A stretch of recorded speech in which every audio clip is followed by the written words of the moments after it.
Hello, my dear friends and masters. Welcome back to our channel Oneness Vegetarianism. నా పేరు స్వప్నేశ్వరి. ముందుగా మనందరి గురువు అయిన డాక్టర్ బ్రహ్మశ్రీ పితామహపత్రి సార్కి నా యొక్క అనంతకోటి ఆత్మ ప్రణామాలు. సత్యలోకవాసులకి, దివ్యలోకవాసులకి, మహాకారణ లోకవాసులకి, నక్షత్ర లోకవాసులకి, ఏంజల్స్కి, మహోత్తర్ బాబాజీకి, బుద్ధ భగవానుడికి, రామ్త మాస్టర్కి, పరమాత్మైన సదానంద యోగి మహారాజ్కి, పరమగురు మండలందరికీ నా యొక్క అనంతకోటి ఆత్మ ప్రణామాలు. ఆస్ట్రల్ మాస్టర్స్ అందరికీ పేరు పేరున స్వాగతం, సుస్వాగతం. Welcome masters, welcome. Thank you. అయితే రోజులాగానే ఈరోజు కూడా మరింత జ్ఞానాన్ని, విజ్ఞానాన్ని మనకు షేర్ చేయడానికి జ్యోతి మేడంకి సాధారణంగా వెల్కమ్ చేసేసుకుందాం. Madam, welcome to our session. Madam, over to you madam. Jyothi madam. ముందుగా మన గురువు గారి పితామహ పత్రి గారికి ఆత్మ పరిణామాలు తెలుపుకుంటూ, అమ్మ పత్రిమాతకు ఆత్మ పరిణామాలు తెలుపుకుంటూ, నా కుటుంబ సభ్యులందరికీ, నా జ్ఞానాన్ని ఇచ్చిన గురువులందరికీ, నా తల్లిదండ్రులకు ఆత్మ పరిణామాలు తెలుపుకుంటూ, నాకు అవకాశాన్ని ఇచ్చిన స్వప్నేశ్వరి మేడానికి, మనకి జ్ఞానాన్ని ఇచ్చిన సదానంద యోగి మహారాజుకి ఆత్మ పరిణామాలు తెలుపుకుంటూ స్టార్ట్ చేసుకున్నాం. మనము సదానంద యోగి మహారాజు వారి జీవిత చరిత్ర తెలుసుకుంటూ ఉన్నాము. దాంట్లో భాగంగా ఈ రోజు కొన్ని విషయాలు తెలుసుకుందాం.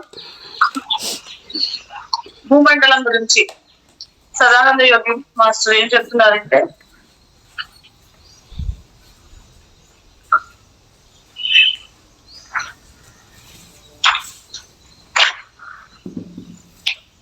భూమండలం గురించి, భారతదేశ చరిత్ర గురించి సదానంద యోగి గారు ఏం చెప్తున్నారంటే, భారతదేశ చరిత్ర చాలా అద్భుతము.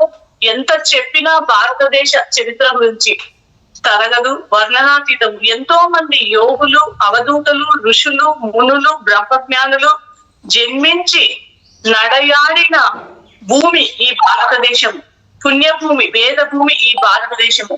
హిమాలయాలు, కైలాస పర్వతాలు వెలకట్టలేనివి ఇవన్నీ. భారతదేశంలో ఎందుకు పుట్టి జీవించలేకపోయామని ఎంతో మంది విదేశీయులు బాధపడుతూ ఉన్నారు. భారతదేశంలో పుట్టడం అంటే ఎంతో అదృష్టం. దీనిని మనము ఈ భారతీయులు గుర్తించలేకపోతున్నారు. విదేశీయులు ఇక్కడే ఆధ్యాత్మిక సాధనలు చేసుకుంటూ వారి ఆత్మలను ఉన్నతీకరించుకోవాలని అనుకుంటూ ఇక్కడే ఉండిపోతున్నారు. ఒకప్పుడు భారతదేశము ఆధ్యాత్మికతతో వెల్లివిరిసేది. ఇప్పుడు భారతీయుల కన్నా విదేశీయులే ఆధ్యాత్మికతను ఎక్కువ విలువిస్తున్నారు. విదేశీయులే లేని ఆధ్యాత్మిక విలువ దేశం ఈ భారతదేశం.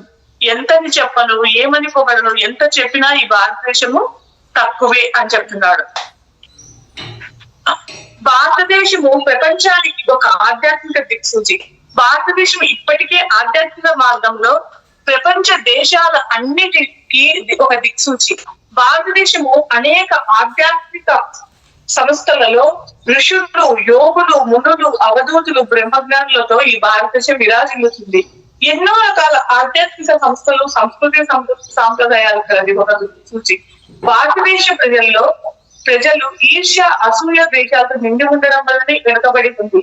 హిమాలయాల్లోని తాపసికులు అందరూ ఎంతో కష్టపడుతూనే ఉన్నారు. కానీ ఈ మానవుల చేష్టల వల్ల ఇలా జరుగుతూ ఉంది. ఇతర ప్రపంచ దేశాల వారు రేపటి గురించి ఆలోచన చెయ్యరు. భారతదేశంలోని తరాల వారికి, వారసులకు, వారికి తరతరాల గురించి ఆలోచిస్తారు. ప్రజలు ఒక్కొక్క గ్రంథాన్ని ఒక్కొక్క మతానికి అంకితం చేసి ఒక్కొక్కరు ఒక్కొక్క మతాన్ని అవలంబిస్తున్నారని చెప్తున్నాడు. ఎవరైతే ఆ మత గ్రంథాల అన్నిటిలో సారాంశం ఒక్కటే, అంటే నిన్న చెప్పుకున్నాం మనం, బైబిల్ గాని, ఖురాన్ గాని, భగవద్గీత గాని, ఏదైనా అన్ని మతాల సారాంశం ఒక్కటే అని చెప్పేది అని తెలుసుకొని, అందులో ఆ భగవద్గీతలో దాంట్లో ఉన్న జ్ఞానాన్ని తీసుకొని ధ్యానమే శరణ్యము అని ఎప్పుడైతే తెలుసుకొని ధ్యానం చేస్తారో వారు బ్రహ్మజ్ఞానులు అవ్వగలరు. భారతదేశంలో అనేక ఆధ్యాత్మిక సంస్థల ద్వారా ఒక్కొక్క బ్రహ్మజ్ఞాని ఒక్కొక్క రకంగా ధ్యాన పరిచయం చేస్తాము అని వస్తే ఈ మానవులకి ఈ పద్ధతులు చాలా కష్టమయ్యాయని అనేక మంది ధ్యానులు కాలేకపోయారు. అందుకే ఇప్పుడు శ్వాస మీద ధ్యాస ద్వారా, ధ్యాన పద్ధతి ద్వారా ప్రతి ఒక్కరికి సులభంగా అర్థమవుతుందని ఈ విధానాన్ని బాబాజీ గారు అందించారు అని చెప్తున్నారు.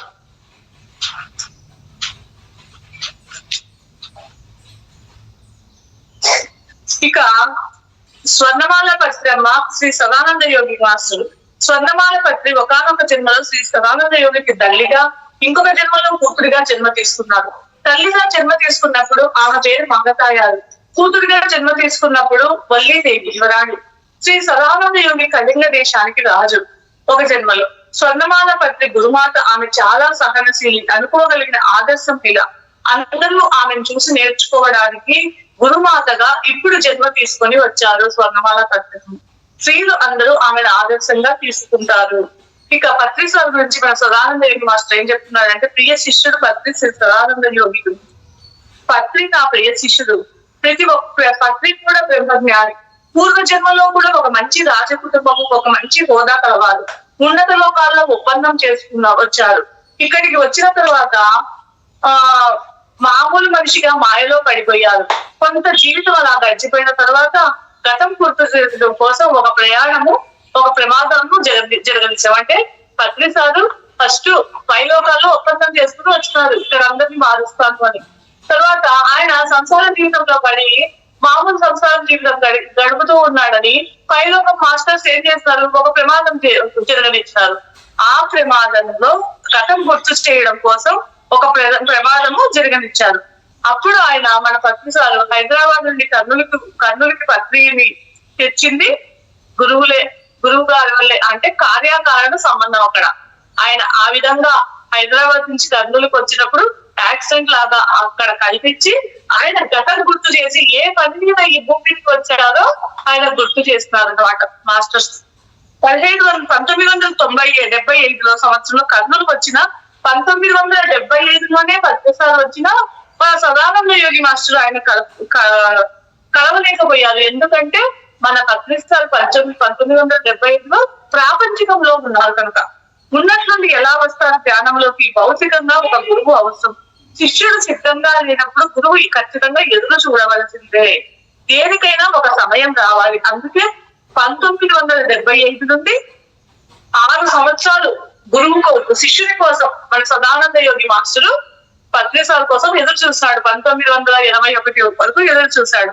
పోను భూమి మీద అధర్మం పెరుగుతుందని, అందుకే ధ్యాన ప్రచారం చేయమని మన సదానంద యోగి మాస్టర్ పత్రిసార్ కు చెప్పారు. నా శిష్యుడు మన సదానంద యోగి మాస్టర్ ఏం చెప్తున్నాడంటే, నా శిష్యుడు ఏం చెబుతాడు అదే తిరిగి తీరుతుంది.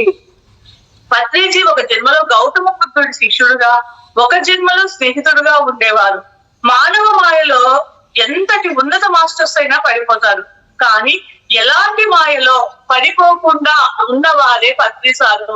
ఎలాంటి మాయలో పడిపోకుండా ఉన్నవారే పత్రిసారు అని చెప్తున్నాడు మన సదానంద యోగి మాస్టర్. పత్రిజీ నా బోధనలు ప్రసంగాలు విని చూసి బాగా మన సదానంద యోగి మాస్టర్ చెప్పిన బోధనలు చూసి ప్రసంగాలు విని బాగా అట్రాక్ట్ అయిన, ప్రేరణ పొందిన వారు సదానంద యోగి పత్రిసారు. పత్రి చేసే ధ్యాన యాగాలు, ధ్యాన చక్రాలు, మహిళా ధ్యాన చక్రాలు అన్ని పూర్వ పురుషులు చేసినవే. అంటే ఇప్పుడు మన గురువు గారు పత్రిసారు చేసే ధ్యాన యాగాలు, ధ్యాన చక్రాలు, ధ్యాన మహాచక్రాలు ఇవన్నీ కూడా పూర్వకాలంలో ఋషులన్నీ ఈ యజ్ఞాల కంటే ఇవి గొప్పవి అని చెప్తున్నాడు మన సదానంద యోగి మాస్టర్. పత్రి తలపెట్టిన ఏ కార్యక్రమమైనా సంతోషమే. పత్రిసారు సత్యలోకం నుంచి వచ్చిన వారు. నేను మన సదానంద యోగి మాస్టర్ శరీరం వదిలే సమయంలో పత్రికి శ్వాస మీద ధ్యానం అందరికీ పరిచయం చేయమని మన సదానంద యోగి మాస్టర్ శరీరం విడిచే సమయంలో పత్రిసార్తో చెప్పినాడు, అందరికీ ఈ శ్వాస మీద ధ్యాస పరిచయం చేయమని అని చెప్తున్నాడు మన సదానంద యోగి మాస్టర్. శ్రీ సదానంద యోగికి పితామహ బ్రహ్మశ్రీ సుభాష్ పత్రిజీకి, శ్రీ స్వర్ణమాల పత్రమ్మకు, శ్రీ మహావతార్ బాబాజీకి, కాశ్మీర్ నాయనకు, సకల సద్గురువులందరికీ శతకోటి ఆత్మ నమస్కారాలు, పాద నమస్కారాలు అని మన సదానంద యోగి మాస్టర్ చెప్తున్నాడు. ఈ పుస్తకంలోని జ్ఞానం ప్రశ్నలు జవాబుల ద్వారా అందించడం జరిగింది. ప్రశ్నలు అందుకున్న వారు లక్ష్మీ ప్రభాకర్ రెడ్డి, గురు మహారాజ్ శ్రీ సదానంద యోగి వారు ఆశ్రమం దగ్గర బలినారపల్లిలో ఇది జరిగింది. ప్రశ్నలకు సమాధానం అందించిన వారు గురు మహారాజ్ శ్రీ సదానంద యోగి వారు. ప్రశ్నలకు సమాధానం అందుకున్న వారు పూర్ణిమ రాజేష్ వేములపల్లి పిరమిడ్ మాస్టర్ ఆవిడ.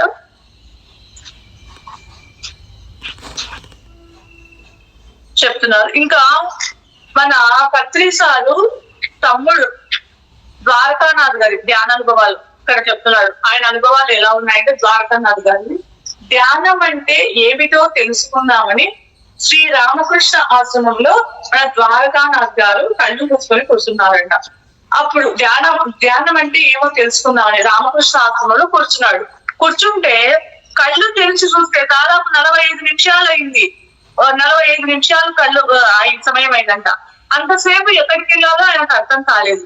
ఇన్నాళ్ళకు వచ్చావా బాబు అని ఒక స్వరం వినిపించిందంట ధ్యానంలో. ఆయన మొట్టమొదటి రోజే ఇలా ఆయన ద్వారకానాథ్ సార్కు ఫస్ట్ ధ్యానంలో కూర్చున్నప్పుడే ఈ అనుభవం వచ్చిందంట. ఇన్నాళ్ళకు వచ్చినావా బాబు అని స్వరం వినిపించిందంట. ఇది అనుకున్నాడు. అప్పుడు ఏమని అనుకున్నాడు, ఫస్ట్ కొత్త అర్థం కాదు కదా, ఇది భ్రమణ కలనా నిజమా అని తెలుసుకోవడానికి అదే రోజు వాళ్ళ ఇంటిలో ఒక గదిలో ధ్యానం చేస్తాడట. అలా 15 రోజులు అయి ఉంటుందేమో. ఒక ముసలాయన 15 రోజులు ఒక ముసలాయన కనిపించారట. వెంటనే మన ద్వారకానాథ్ గారు వాళ్ళ భార్యని పిలిచి, ధ్యానంలో నువ్వు కూర్చో, నీకేమైనా కనిపిస్తుందా అని అడిగినారట. ఆమె ఎవరో ఒక ముసలాయన పంచ కట్టుకొని కనిపిస్తున్నారని చెప్పి భయం వేసి ధ్యానం నుంచి బయటికి వచ్చి ఆవిడ వెళ్ళిపోయిందట. ఎవరు సార్ మీరు అని మన ద్వారకానాథ్ గారు అడిగారట. గుర్తుపట్టలేదా బాబు, నేనయ్యా సదానంద యోగిని అన్నారట.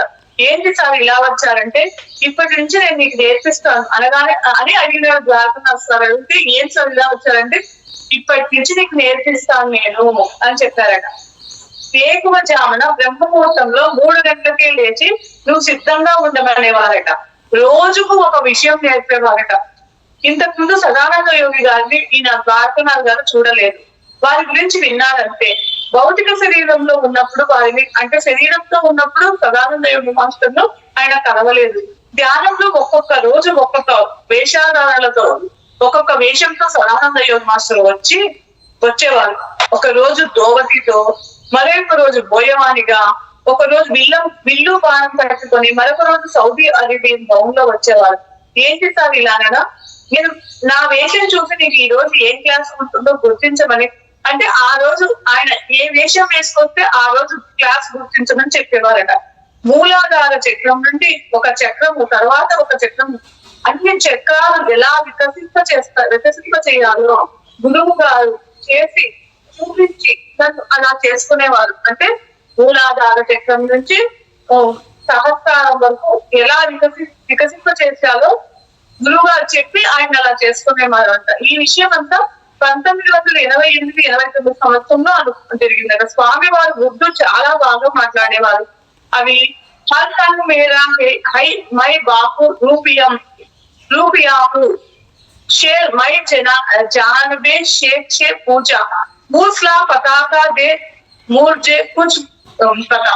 जनाबे शेख ने हंसे, जौर बोले नाद है क्या, जौर बोले नादा है क्या, मूसला पताका बातक दे मुझे क्या पता, जाओ इस राज को जपाला, पता करते करते ला पता। దీని అర్థం ఏంటంటే, అన్ని రంగులు నావే, నాకు రూపం లేదు, అడ్రస్ లేని వారు అడ్రస్ చెప్పండి అని అడిగారు. గురువుగారు నవ్వి, పిచ్చివాడ ఇలా అడిగినాడంట. అడ్రస్ లేని వారి అడ్రస్ చెప్పండి అని అడిగితే అప్పుడు గురువు ఏం చెప్పినాడంటే, సదానంద యోగి మాస్టర్, అడ్రస్ లేని వారి అడ్రస్ ఎలా ఇవ్వగలం అన్నారు. అది విని ఆ రహస్యాన్ని తెలుసుకుని నా అడ్రస్ నేను కోల్పోయాను. అహంకారం అనేది 1000 తలల పాము లాంటిది, అంటే అహంకారం అనేది 1000 తలల పాము లాంటిది, మనం జాగ్రత్తగా ఉండాలి అని అనేవారు. నీవు ఇప్పుడు సిద్ధంగా ఉన్నావు, 3వ కన్ను తెరుస్తానని ఆయనకు విజయవాడ సాయిబాబా హోటల్లో 10 మంది స్నేహితులు కలిసి రూమ్ తీసుకున్నారట. ధ్యానంలో గురువు గారు వచ్చారట. మెల్లిగా శరీరం లోపల శక్తి పెరుగుతూ, అంటే ఆయన సిద్ధంగా ఉన్నప్పుడు, అంటే ఎక్కడ హోటల్లో, విజయవాడ సాయిబాబా హోటల్లో 10 మంది స్నేహితులు కలిసి ఉంటే ఆ రూమ్ లోకి ఈయన ధ్యానంలో కూర్చుంటే గురువు గారు వచ్చి మెల్లగా శరీరం లోపల, వాళ్ళు వస్తున్నారంటే మన శరీరంలో శక్తి పెరుగుతుంది. శక్తి పెరుగుతూ చెవులు ముక్కు మూసుకుపోయాయి. శ్వాస చాలా నెమ్మదిగా జరుగుతూ ఉంది. 20-30 నిమిషాల తర్వాత మృదులు భాగం నుండి శక్తి ఒక్కసారిగా బయటికి వచ్చింది. శక్తి అంతా బంతుల్లాగా కనిపించింది, ఎవ్వరూ కనిపించలేదు. అంతా శక్తి, అన్ని బంతుల్లాగా గోడ చెట్టు కనిపించాయి. ఆకాశం మీద కూర్చున్నట్లు ఉన్నది. గురువు గారు చాలా పరీక్షలు కూడా పెట్టేవారు. చెప్పింది చేయకపోతే తిట్టేవారు, కొట్టేవారు. సహాయం కూడా చేసేవారు. చెప్పింది చేయకపోతే కోపడేవారు. ఎందుకు చేయలేదు, ఏం చేస్తున్నావు, నీ జీవిత లక్ష్యం మర్చిపోయావా అనేవారు. ఒక సంఘటన దాని గురించి చెప్తున్నాడు. ఒక సంఘటన, ఒక రోజు ఒంగోలులో ఈయన ఫ్రెండ్స్ ఇద్దరు హోటల్లో ముందు కూర్చొని టీ తాగుతూ ఉన్నారట. ఈయన ఎదురుగా సదానంద యోగి మాస్టర్ నవ్వుతూ ఎదురుగా నిల్చొని నువ్వు ఇటురా అని పిలిచాడట. భయపడుకు, ఒక మాట చెప్తానని చెప్పాడట. చెప్పండి సార్, మీరు ఉండగా నాకేం భయం అన్నాడట. నీ కారు యాక్సిడెంట్ అవుతుంది, ఈ రోజు ఇక్కడే రూమ్ లో ఉండిపో అన్నాడట. నేను కొంచెం ఆలోచించాను. నాతో పాటు ఇద్దరు స్నేహితులు ఉన్నారు గురువు గారు, మీ మీద నాకు గట్టి నమ్మకం ఉంది, మాకేమీ కాదన్నాను. నమ్మకం ఉంటే వెళ్ళు అన్నాడట. నాకేమైనా పర్వాలేదు కానీ నా స్నేహితులకు ఏమి కాకుండా చూడండి అన్నాడట. నవ్వేసి కనిపించకుండా వెళ్ళిపోయాడట సదానంద మాస్టర్. కార్ స్టార్ట్ చేసి బయలుదేరినాడట. పెద్ద లారీ ఎదురుగా వస్తూ లైట్ కళ్ళకు ఇబ్బందిగా అనిపించిందట. ఒక్క క్షణంలో ఏమైందో తెలియదంట. సౌండ్ వచ్చి కళ్ళు తెచ్చి చూసేలాగా కార్ రోడ్డు మీద రివర్స్ లో ఉందట. ఎవరికి ఏం కాలేదు. సమయం 3:30 తెల్లవారుజామున అవుతుంది. ముందు టైర్ కొంచెం పక్కకు వెళ్ళిందట. అక్కడ రిపేర్ చేసుకొని సదానంద స్వామిని తలుచుకొని కార్ స్టార్ట్ చేశారట. గురువు గారు నవ్వుతూ ఎదురుగా నిలుచున్నారట. క్యా పోతా అన్నారట. కనిపించకుండా వెళ్ళిపోయారట. స్వామీజీ వారు నాకు ఒక్కసారి పరకాయ ప్రవేశం ఎలా చేయాలో నేర్పించారు అంటే, సదానంద యోగి మాస్టరు మన ద్వారకా సార్ పరకాయ ప్రవేశం ఎలా చేయాలో నేర్పించారట. నేను ఈయన ద్వారకా సార్ నిద్రిస్తూ ఉండగా స్వామీజీ వచ్చి నీ 4వ శరీరంతో రా అన్నాడట. రా అంటే డెహుడ్రాన్ అడవిలోకి సదానంద యోగి మాస్టర్ ఈయనను డెహుడ్రాన్ అడవిలోకి పిలిచిపోయాడట. 2 జింకలు అప్పుడే 1 గంట ముందుగానే శరీరాన్ని వదిలినట్టు ఉన్నాయి. అందులోకి అంటే పరకాయ ప్రవేశం అంటే మనం ఏ జీవిలోకైనా మనం ప్రవేశించవచ్చు. అందుకని ఈయన మాస్టర్ ఏం చెప్పినాడు, సదానంద యోగి మాస్టరు ఈయన నిర్దిష్ట ఉండగా వచ్చి నువ్వు అక్కడికి రా, డెహుడ్రాన్ అడవుల్లోకి పోదాం రా. అది ఎట్లా 4వ శరీరంతో రా, మన సూక్ష్మ 4వ శరీరంతో అంటే సరే అని వెళ్తే అక్కడ అప్పుడే 2 జింకలు మరణించి ఉన్నాయంట. సరే ఆ జింకల్లో మనం ప్రవేశిస్తామని చెప్పాడట. జింక ఆ జింకలోకి ఎలా వెళ్ళాలో నేర్పించారట మాస్టర్. స్వామీజీ వారు ఒక పెద్ద జింక, నేను చిన్న జింకలోకి వెళ్ళాను, నా వెనుకే రా అన్నాడట. ఎలా ఉంది అనుభూతి అని చెప్పాడట. అడిగాడట. వెళ్తూ ఉన్నాం, ఉన్నటువంటి పులి అరుపు వినిపించింది. పొద్దు బాబు ద్వారకా జాగ్రత్తగా పులి వస్తుంది అన్నారట. అప్పుడు నేను ద్వారకా రాగానే మర్చిపోయాను. అంటే జింక ఆత్మలోకి ప్రవేశించిన తర్వాత ఈయన ద్వారకా అనే ఐడెంటిటీ కూడా లేదు. అప్పుడు గురువు గారు మళ్ళా గుర్తు చేశాడు, పులి వస్తుంది ద్వారకా జాగ్రత్త అని గుర్తు చేశాడట. గుర్తు చేస్తే అప్పుడు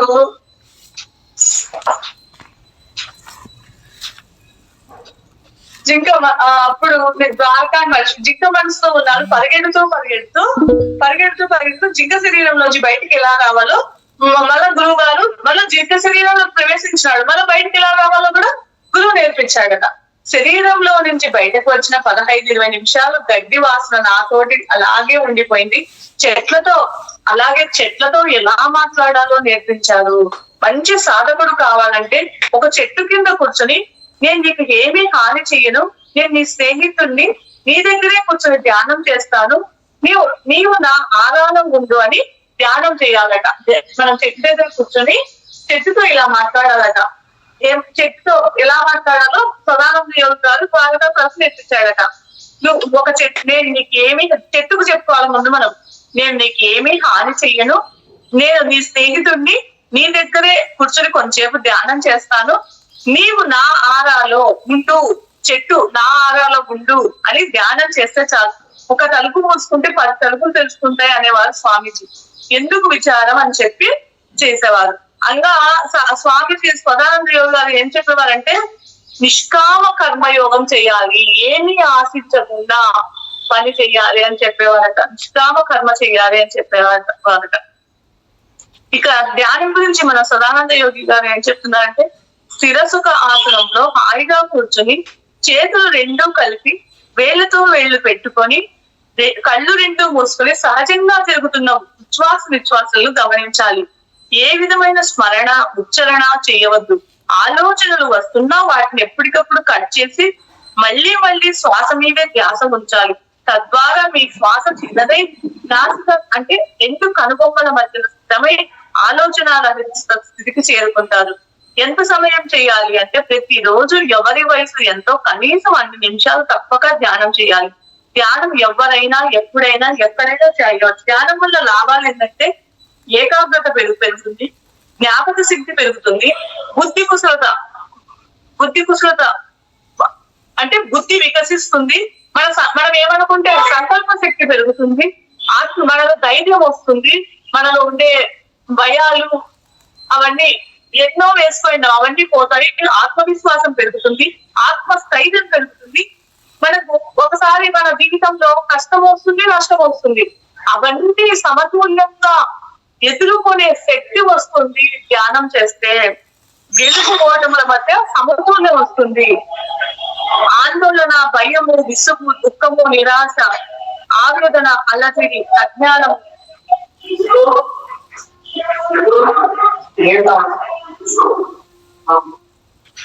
ఆందోళన, భయము, విసుగు, దుఃఖము, నిరాశ, ఆవేదన, అలజడి, అజ్ఞానము, మూర్ఖత్వము, జీవితం పట్ల విరక్తి, మూఢనమ్మకం, ఇవన్నీ కూడా ధ్యానము చేయడం వల్ల మనలో టెన్షన్, భయము, విసుగు, దుఃఖము, నిరాశ, ఆవేదన, అలజడి, అజ్ఞానము, మూర్ఖత్వం, జీవితం పట్ల విరక్తి, మూఢనమ్మకాలన్నీ తొలగిపోతాయి.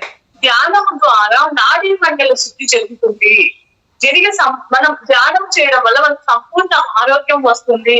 మనలో ఉండే ఆందోళన తొలగిపోతుంది, భయం తొలగిపోతుంది, విసుగు తొలగిపోతుంది, దుఃఖం పోతుంది, నిరాశ పోతుంది, ఆవేదన పోతుంది.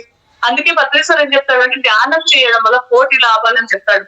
అలజడి, అజ్ఞానము, మూర్ఖత్వం, మనలో ఉండే మూర్ఖత్వము, జీవితం పట్ల ఒక్కొక్కసారి విరక్తి వస్తుంది. మనకు ఇదే నా జీవితం పుట్టడం చావడం ఏముంటుంది, ఇలాంటి భావాలన్నీ తొలగిపోతాయి. మనలో ఉండే మూఢనమ్మకాలు పోతాయి. ధ్యానము ద్వారా నాడీ మండల శుద్ధి జరిగి సంపూర్ణ ఆరోగ్యం సిద్ధిస్తుంది. BP, sugar, asthma, spondylitis, migraine, కీళ్ళ నొప్పులు, అల్సరు, గుండె జబ్బు, ఇవన్నీ కూడా మనము ధ్యానము ద్వారా తగ్గించుకోవచ్చు అని ఇక్కడ మన సదానంద యోగి మాస్టరు చెప్తున్నాడు. దీనికి 18 ఆదర్శ సూత్రాలు ఏం చెప్తున్నారంటే సరి అయిన ధ్యానము చెయ్యాలి, అందరి చేత సరైన ధ్యానాన్ని చేయించాలి. 2వ పాయింట్, సరి అయిన ఆధ్యాత్మిక పుస్తకాలు చదవాలి, అందరి చేత సరి అయిన ఆధ్యాత్మిక పుస్తకాలనే చదివించాలి. 3వ పాయింట్, ధ్యాన అనుభవాలు, మనం ధ్యానంలో ఏ అనుభవాలు ఉంటాయో ఒకరికొకరు పంచుకోవాలి. సజ్జన సాంగత్యం, అన్ని అనుభవాలను ఒకరికొకరు చెప్పుకోవాలి. సజ్జన సాంగత్యం విధిగా చెయ్యాలి. వీలైనంత వరకు 4వ పాయింట్, వీలైనంత వరకు మౌనంగా ఉండాలి. ప్రజాత్మకం అన్న దానిని అభ్యసించాలి. పౌర్ణమి రోజుల్లో విశేషంగా ధ్యానం చేయాలి. పిరమిడ్ శక్తిని ధ్యానం కోసం వీలైనప్పుడల్లా వినియోగించుకోవాలి. ఇంగ్లీష్ మందులు వాడకూడదు, మాంసం ఏమాత్రం తినకూడదు, దాన్ని పూర్తిగా వ్యతిరేకించాలి. ప్రకృతిలో సహజీవనం గడుపుతూ ఉండడం, అడవుల్లో ట్రెక్కింగ్ చేయడం అధికంగా చేస్తూ ఉండాలి. ప్రత్యేకమైన ఈ వేషధరణ అనేవి ఏమీ అవసరం లేదు. కర్మకాండం చేయకూడదు. చిన్న వయసు నుంచే ప్రతి ఒక్కరికి ధ్యాన శిక్షణ ఇవ్వాలి. శిష్యరికం అన్నది అందరూ నేను గురువు నువ్వు శిష్యుడు అని లేకుండా అందరూ మాస్టర్లుగానే విరాజిల్లాలి. ధ్యాన శిక్షణ కార్యక్రమాలు ఎప్పుడు కూడా ఉచితంగానే చెప్పాలి. దేవాలయాలన్నీ